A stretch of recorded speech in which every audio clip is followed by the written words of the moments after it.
Buenos días, soy Natalia Sánchez de Spanish Perfecto and I'm here to help you learn Spanish Perfecto from level 0. Today we're going to continue with los indefinidos and this time we're going to learn the opposite to algún, alguno, alguna, algunos, algunas. Are you ready to start? Empecemos. Before we begin, let's recap a little bit what we studied last week. We studied some words called in Spanish indefinidos. They accompany the noun, the determinant, or they replace the noun, pronouns.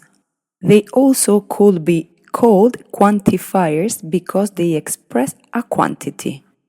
We gave examples of many of them, like a lot, all, muchos, todos, any, ningún.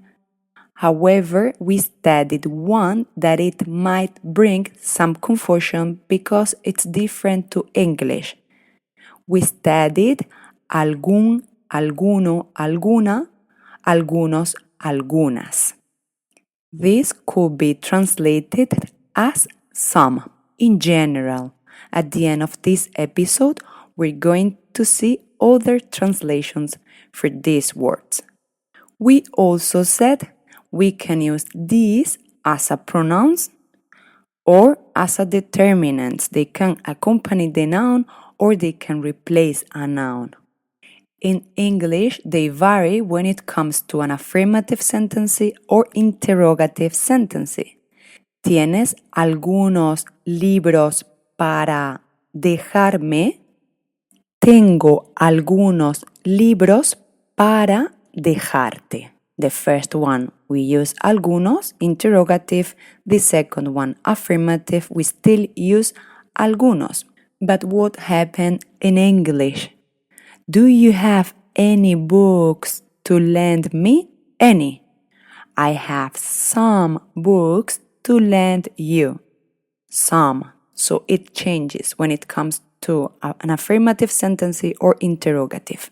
And we said that doesn't happen in Spanish. But it's a bit different when we talk about negative sentences. In Spanish, we will say no tengo ningún libro para dejarte. I don't have any books to lend you. So, the opposite to algún, alguno, alguna, algunos, algunas in Spanish is ningún, ninguno, ninguna. And we don't have plurals because if we don't have any, that means we don't have plural or singular. That's why we will only use the singular. Ningún, ninguno, ninguna. And you probably hear or listened in Spain people saying ningunos, ningunas. But this is actually not right. Let's go through some of the examples we had last week. Tengo que comprar algún libro para el curso de matemáticas. I have to buy a book for the mathematics course. No tengo que comprar ningún libro para el curso de matemáticas. I don't have to buy any book for the mathematics course. He leído algunos artículos interesantes sobre este tema. I have read some interesting articles about this topic. No he leído ningún artículo interesante sobre este tema. I have not read an interesting article about this topic.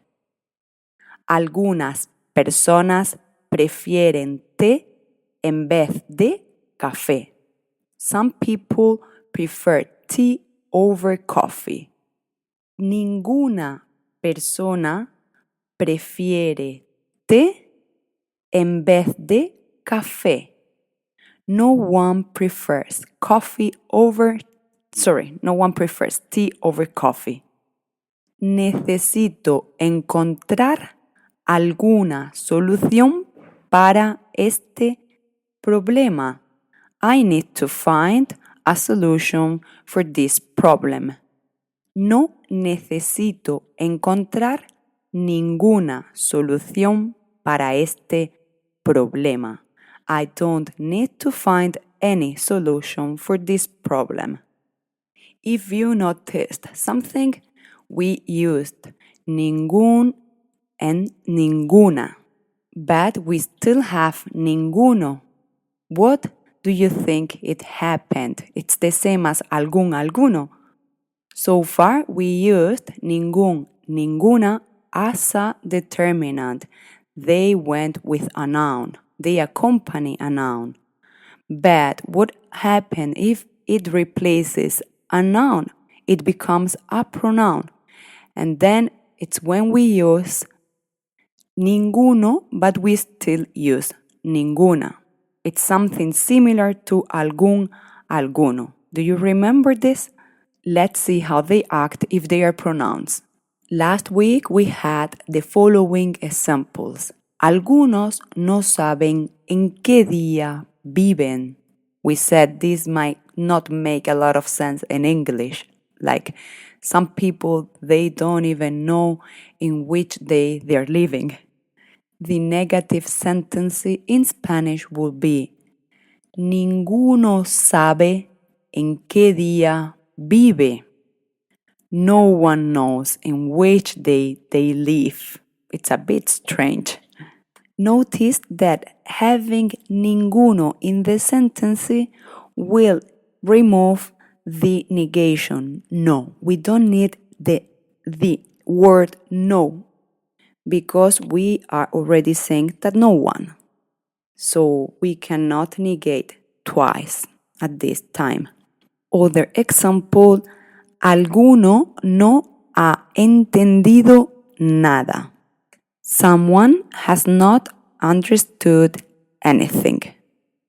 Ninguno ha entendido nada. No one has understood anything. Again, we removed the no, the word no, so we don't negate twice. Well, actually, we don't negate 3 times. Ninguno, no, and nada, which are 3 negative words.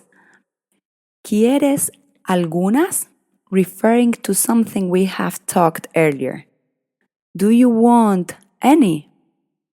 No quiero ninguna. Gracias. I don't want any. I hope you don't get too confused now because you're probably wondering, but Natalia, you're negating twice now. You're saying, no quiero ninguna. This is actually because the action of ninguna in this sentence is a bit different. Like it's referring to something we have already said. So it's between a determinant and a pronoun, replacing a noun, but it could actually change quickly to be a determinant, accompany a noun, because it's referring to something we already said. Let's explain it a bit more, but please don't go too deep into it. So if I ask you, ¿quieres algunas magdalenas? Muffin. ¿Quieres algunas? I point them out. So if I point them out, it's a pronoun. If I don't point them out and I say muffins after that, it's a determinant. So when the answer comes, I say, no quiero ninguna. It's actually in between a pronoun and a determinant. It's for you to understand a bit better, and that's why we are negating twice. As I usually say, you just need to listen to Spanish a lot, and it will make sense in the end if you are not really understanding why. Sometimes it's better to learn like children. Children, they don't even know why, but they say it correctly. So you will see it will become natural. And now, ¿alguna ha visto mi bolígrafo? Has anyone female seen my pen? Ninguna ha visto tu bolígrafo. No one female has seen your pen. We still have a few indefinidos that can create a little bit of confusion, like algo and nadie, because they are very related to those we have studied so far. I think it's enough for today.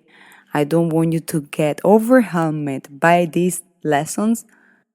You have some time to investigate and research yourself. If not, you can always ask me, as I always say, through Instagram.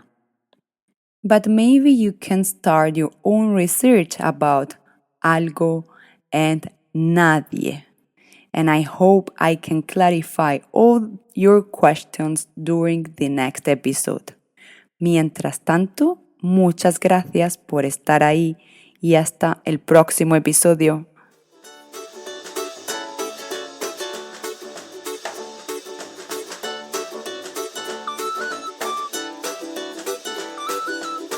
Remember, you can always contact me through my Instagram account, Spanish Perfecto, or my website, www.spanish-perfecto.com.